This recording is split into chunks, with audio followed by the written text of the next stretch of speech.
Hello and welcome to PATITO'S gang. Nigeria's President Muhammadu Buhari is back. President Buhari greeted us all with a speech where he touched on a number of topics. However, his speech was met with varying views. Was President Buhari's speech exactly what Nigerians needed to hear? Or was his speech insufficient?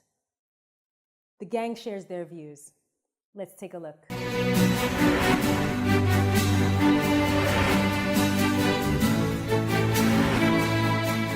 Yeah, there was a song in the 70s done by Jimmy Cliff. It goes, "Have you heard the news?" And we have the news that the president is back. And he's been away for 105 days on medical vacation. And he came back to announce that the unity of Nigeria is non-negotiable, and anybody that tries to dare him will be crushed. And people like Mary here found that very intimidating and undemocratic. People have their rights and all that. I don't know, didn't you feel intimidated? Or yeah, of course. That is not, in fact, the first thing we're expecting to hear from a president who's been away, for at least 103 days or over, and then you're coming into the country, and yeah, we're all happy that you're back, and then you're, intimidating your electors, your people, and you're saying to them things have to go in a particular way, and then you're supposed to send shivers. National red lines. You can imagine you're supposed to send shivers down our spine, and then we're supposed to back off. Yes. For me, that's not just intimidating. That's very undemocratic. Yeah. I'm not sure that it's undemocratic. I think let's step back a bit. I think one of the greatest challenges this government has always had is communication. Nobody knows what's going on. And when they do release information, they don't give it to you in context. I think if we knew all along what his health challenges were, Yes. what exactly was going on, Yes. and we probably were able to better anticipate when he was coming back. I think if he came back and gave that speech, we would react in the way we reacted. Exactly. So it's not so much what he said, it is more about the lack of communication all along. Yeah. So there's resentment already in place. So I think that is what this government doesn't do. They're not sensitive to how people feel. It's kind of like what you feel doesn't matter. It's what we put out there that's critical. So they said things, good things, right things at the wrong time, and wrong things I at the think right we time. leave too many things unsaid. Yeah. As if we don't matter and it doesn't matter what we think. And I think that's where the challenge is. Well, I was going to cut in, and I was going to say that it wasn't just about what he was saying, sir. It was about what we were expecting to hear. It was about what exactly was supposed to be said. Now, you leave your family, for instance, you're a family man, and then you keep your wife and your children, the other members of the family, incommunicado. We don't know what's happening with you. We don't even know what to know to think. Yeah, I think that's what I opened with. I said that it's a lack of And communication. if the speech was saying, okay, I've been away, this is what's been wrong with me, for instance, and okay, thanks for praying for me, but okay, maybe I want to resign, or I want to resume, or I want to do something, then we could understand. I'm even saying that speech is not where you should tell us always on. It's information we should have had before. Right? If we had that information before, and if we're all understand to what was wrong with him, then the speech he made would not have been an issue. Right? Because there will be nothing else that we don't know already. It's the fact that we don't have prior information about what's wrong with him, why he's been away for so long, etc. That is why our expectations were he would grant us a courtesy of enlightening us. And because he hasn't granted us that courtesy, we're not really interested in what he said. Because I'm really not, personally, he hasn't said anything that's out of order. Right? No, but he has said something out of order. Yeah, And that's exactly the point. The definition of out of order is that he hasn't said anything that is wrong that shouldn't be said. It's not the order in which he's saying it. My point is that that room is not even where he should tell us what happened to him. Okay, so We what should are have, you we saying? should have been informed beforehand. Yes, before. We should know what was wrong with it. You live in this country, you know all of the trails and everything that's gone on with, certain governors going to meet him, certain persons going to meet him, the special advisors saying something else, and then, all of the communication and misinformation and all of that. So, But we're still saying the same thing. We're still saying the same thing. I'm feeling that. Let's stop. Let's try and get things done properly. At the right time, in the right way. All those people went because there was no information brought out to public knowledge. Yeah, The focus should be on ensuring that enough information, the right information is out in public. There's nothing wrong with being ill. For a long time they didn't say he was ill. We all knew he was ill. Yeah. Could it possibly be that the return of the president could also be an aftermath of the protest? Just to show, because it is not so clear to us now. It is not so clear to us whether he's free from whatever thing that was the problem, because I don't know and I don't think. No, but the thing is this. He will, I don't think those that manage his communication. I doing a good job No, of they're it. not doing a good I job. don't think so. And they're not doing a good job. And then some are saying that even this threat, I will crush you, is also hate speech. No. National Assembly is also trying to. That's an issue Yeah. for me as a graduate of mass communication. I know that to an extent we're asked to. It's a marketplace of ideas. You can express yourself, even though you're asked to be responsible for what you're saying. But should the government really, is the government really right to tell us what to say and how to express our feelings and how not to express our feelings as citizens of the country? I think somebody was also writing about it and said the presidency is as if he's doing us a favor. And it's taxpayers' money that needs to pay bills. Yeah, sure. It's voters that put it there. He's serving us. He should not look down on us or talk down on the citizens that put him there. Power belongs to the people. And if you think that power, if you agree that power belongs to the people, you must have some respect for those people. Otherwise, the people will take their power back. And that's democracy.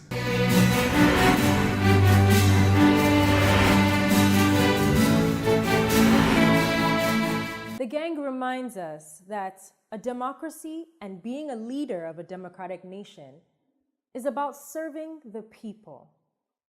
Let's hear your input on this topic. When the government is saying that way, it will be reduced. The number of people that are just striving to get there. Buhari is back, but I expect so many expectations from him now in terms of our currency and the economy. Everything is still going on bad. Things are very expensive and Nigerians are crying everywhere now. So we want him to do something. I know Oshibanjo is working, but we still need the impact of our president in everything. We want him to do something because I'm not really feeling he's been around for now. I'm just happy that he's back. I'm not feeling anything at all. Everything is still on hold. And on the restructuring, I think he has to say something. We have not really heard him saying anything else for now. We want him to say, let everything be spelled out very well. We need to hear from him as well. The president returning to Nigeria, for me, there's no impact. There's no impact because he came back since. Up till now, nothing is going on. Everything is still stagnant, as if he's not around and he's around.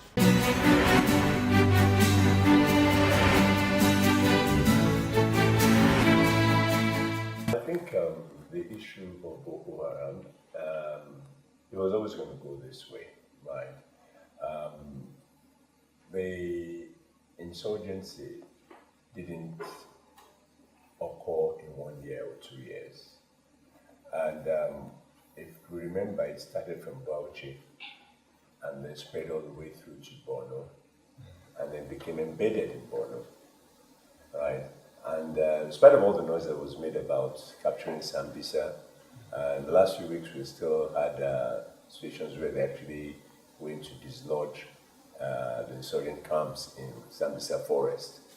So the question then is, again comes back to communication.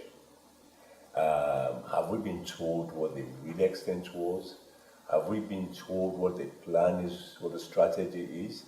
Anybody who knows about it will tell you that when you take out their bases like that, they're going to resort to guerrilla warfare tactics. Yeah. They're going to start hitting soft targets. That's right. Those are much more difficult to contain, especially when you have a situation where they've been in place for so long. Look at what happened in Barcelona. I mean, in Barcelona over the weekend. Yeah. I mean, are you going to say that they don't have good security forces there? No. But there are just too many options. So the first thing is that government should actually tell us as it is, right? There's no need to hide information or shield it from us. Tell us as it is and then give us your plans. One American former president said that the nation is safe when you tell the people the truth. That's it. Because they're not telling us the truth, therefore, the nation is not safe. I think the problem is that given the history, right, they think that if they tell us the truth, then it's a measure of their competence or otherwise. It's not, it shouldn't be But so. It's not so, because we should be able to match diplomacy and transparency. Yeah. Of course, diplomacy can never compensate for transparency. One of the things that is even very touching, yes, the president is back, but one of the recent information getting to us now is that he's going to be working from the office and from home. And the handlers of Mr. President is saying to us, he can work from anywhere. The most important thing is to get the job done. That for the 3 months he was away, there's a possibility that rodents and all the rest. And oh my God. Oh my God. God. American We're president, just joking as a country. Who was in a wheelchair throughout his presidency. FDR was a Roosevelt, I think it was one of the Roosevelts. I don't remember which one it was.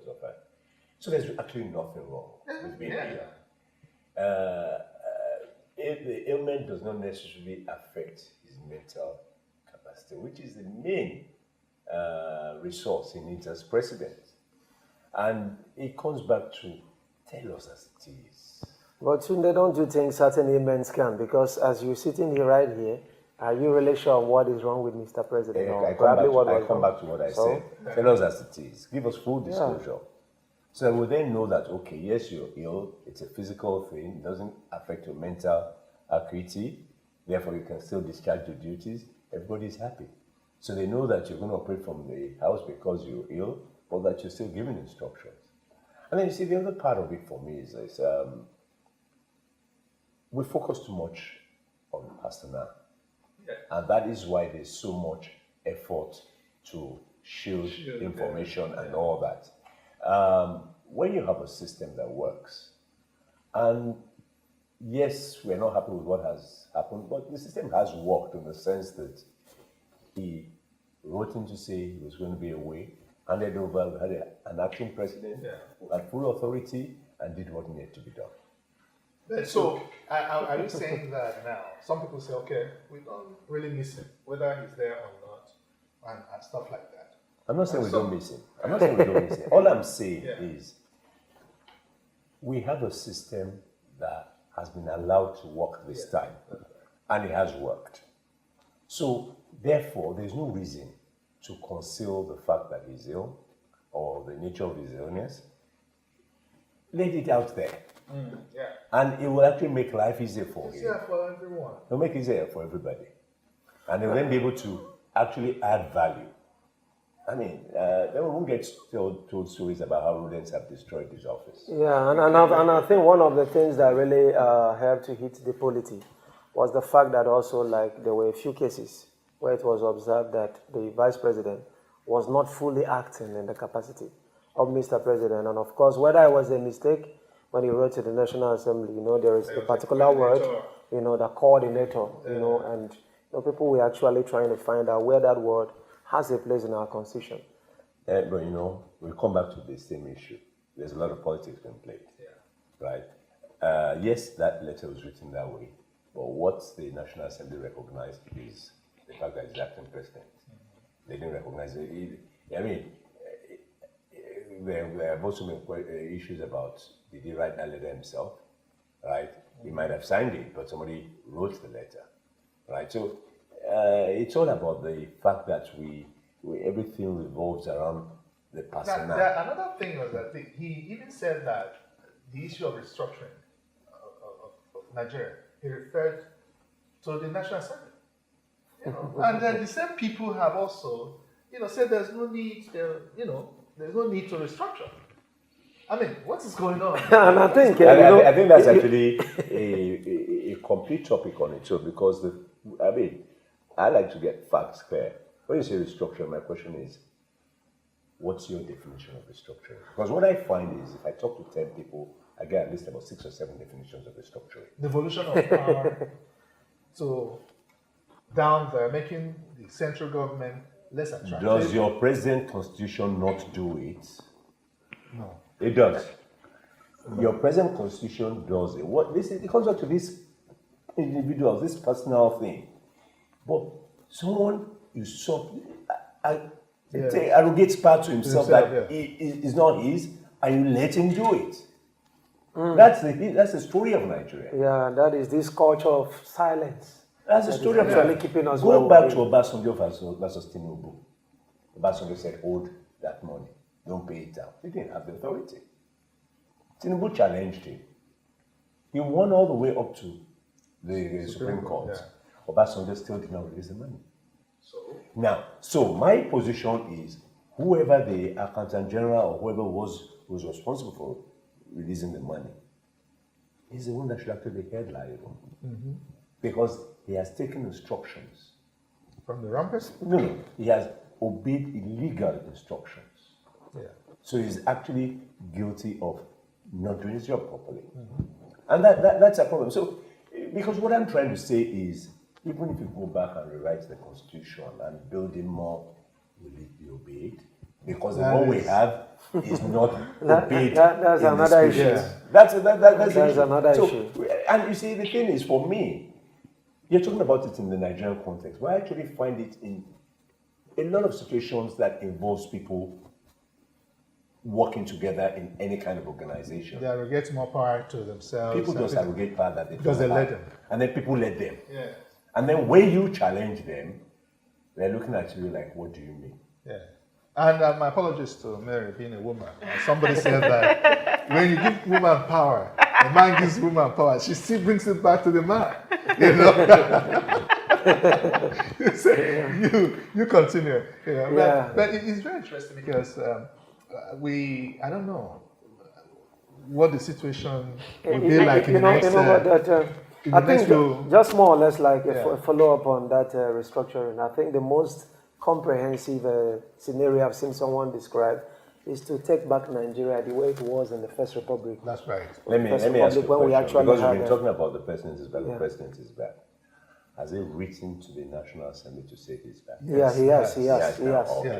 So if we can actually go back, because it's true that the Constitution is just there and need to be empowered. Sorry to cut you, CEO. I think what bothers me the more, and which I think is something we all should look at, is what exactly will be the fallout of the presidency working from his residence? What are the other angles to this? What effect or impact would it have on Nigeria? No. I mean, let's look at it critically. We're taking emotions away from this right now. No, even in the corporate world, we encourage home working. It's a new trend in the corporate world. Now, this obviously may mean that he may not be able to receive visitors officially. If not from the office, probably. The crowd because it may just be a select few who would come visit at home or something. Yeah. I mean, we need to look at this thing. And the we need to look at it because this is our country. The point you're also making is how the quality of time that we put. How long can he stay? Can he attend to people? Unlike when he's in the office. Yeah, and in the office, less distractions and all that. Simple truth is that if you're telling us just for some very flimsy things like rodents destroying. I mean, I don't think that is. I don't think it's a country of over 150 million people, and you come and say to us as educated people that rodents. I mean, we don't know the meaning of rodents. I don't understand that. No, call it the rodents. In rats, the president's lizards, office. and they're supposed to be cleaners. In the president's office, That's the what- president of That Nigeria. is why when you said to me, what's the implication of working from home? I said, there's no real implication. The issue for me is not the fact that he's working at home. It is more about what is his capacity to work. Yes. That's what the issue is. Not whether Okay, he's working- so when do you see time. when do you see the vice president now in all of this mix? Because Professor Shibanjo has been able to do, he was able to hold on, and then he was really able to do well. But where do you see him in all of this? He will function as vice president. Jobs that are delegated to him, he will attend to. And Now, it will also be easier. that's all. Well, it will work both ways. It could be that some of the decisions you could have taken without the president's, if the presidents were, he may not be able to take it. Okay. But I think now that the president is back, We're happy. We're glad that we have our president back. Welcome, Mr. President. We're hoping that things will just get a whole lot better having you at home right now. Now, Mary has said it all. Yeah, things You're will welcome, have to get Mr. a President. lot better. Welcome, sir.